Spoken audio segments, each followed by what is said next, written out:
السلام عليكم ورحمة الله وبركاته. ازيكم عاملين ايه؟ يا رب تكونوا بخير. طبعا انا عارف ان انا مختفي عليكم وشكرا اخر تعليق جالي. معلش انا قلت يمكن في اخر فيديو اللي انا كان عندي ظروف كده خاصة. انا طالع دلوقتي بتكلم في نقطة مهمة.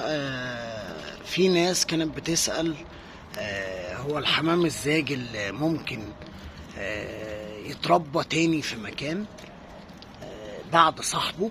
يعني بعد ما انا مثلا شاري قص حمام زاجل وسيمي سابق او تم رميه قبل كده ورجع وكل حاجة، هل يطير عندي؟ ده حصل بالفعل وشفته في فيديوهات كتير مع ابطال كتير. وحصلت معايا انا. يمكن النتاية دي اهي. النتاية دي اساسا كانت مسابقة عند واحد اسمه عمرو في اكتوبر، ورجعت متأخر، ويمكن انا اشتريتها كده اللي انا بجرب ليها فصيل كده ودم جديد معاها. الدقة الاحمر ده امه كانت مواليد 2005 من بطل عم هلال الله يرحمه من جسر السويس عين شمس. وبالفعل طارت عندي وما رجعتش لصاحبه. هل هي كده دم حمام وحش؟ لا طبعا.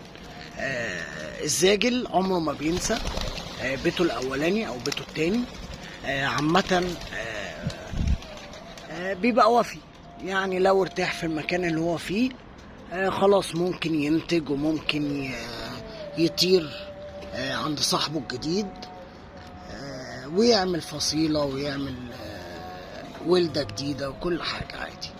وشرط ما ينساش صاحبه القديم. ممكن لو طار بدري ممكن يروح لصاحبه القديم، ممكن ما يحبس عنده ويرجع تاني للبيت اللي هو حاطط فيه البيض او العش الجديد بتاعه.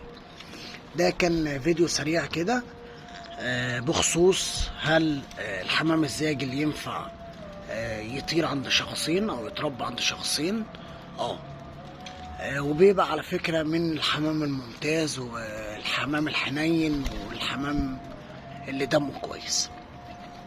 اشوفكم في فيديو جديد ان شاء الله، وربنا يجعل حياتنا كلها سعيدة ان شاء الله. يلا سلام عليكم.